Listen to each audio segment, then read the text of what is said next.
Hello, hi. ఏంటంటే విషయం, పొల్యూషన్కి సంబంధించి మాట్లాడారు కదా.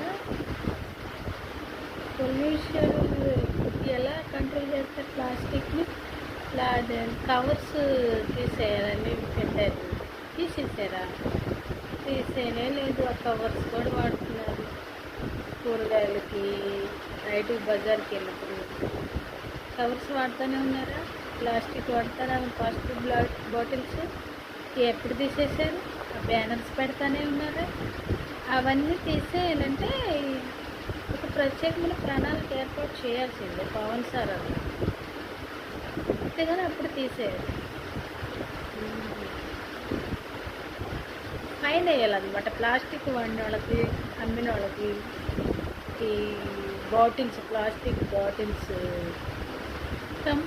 మిషన్సే ఉన్నాయి కదా, కంపెనీలే ఉన్నాయి కదా, అవన్నీ తీసేయాలిగా. తీసేయండి, వాడి దండం పెట్టారు. మా కంపెనీలు మొత్తమండి, మేమన్నా రోడ్లు పడ్డాం అని వస్తూ ఉంటారు కదా. అదే చాలా పెద్ద ప్రాసెస్ అన్నమాట. అది ఫస్ట్ నుండి ఉండాలి. పొల్యూషన్ కంట్రోల్ చేసే విధానం ఫస్ట్ నుండి ఉంటే గ్రామ పంచాయతీ, మున్సిపాలిటీలు కొంచెం క్లీన్ అండ్ క్లీన్గా ఉంటే పొల్యూషన్ కంట్రోల్ చేయొచ్చు. కొంతవరకు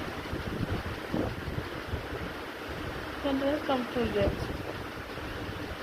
అసలు స్కూల్ గురించి మాట్లాడుతున్నారు. కస్తూరిబా స్కూళ్ళు, బాలికల స్కూల్ ఉన్నాయి చూడండి, కస్తూరిబా గాంధీ స్కూల్. ఆ స్కూల్ గురించి అసలు మాట్లాడతలేదే. ఆ స్కూల్ పరిస్థితి ఏంటో తెలియదు. కస్తూరిబా గాంధీ స్కూల్ తెలంగాణలో ఆ స్కూల్ని ఆధునీకరిస్తున్నారంట. కస్తూరిబా గాంధీ స్కూల్ అని ఒక మంచిగా డిజిటల్ క్లాసులు ఏర్పాటు చేసి, మంచిగా నీట్గా చేసి, బాలికలకు అన్ని వసతులు చేసి ఫోన్లు పెడుతున్నారు. ఆంధ్రాలో కూడా అలా చేయండి. బాలికల విద్యాలయాలు కదా కస్తూరిబా గాంధీ స్కూల్ అంటే,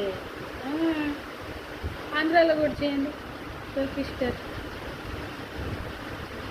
మరలా ఏంటి, ఈ వైద్య కళాశాల ప్రైవేట్ పరం చేశారని ఒకటే పెడుతున్నారు.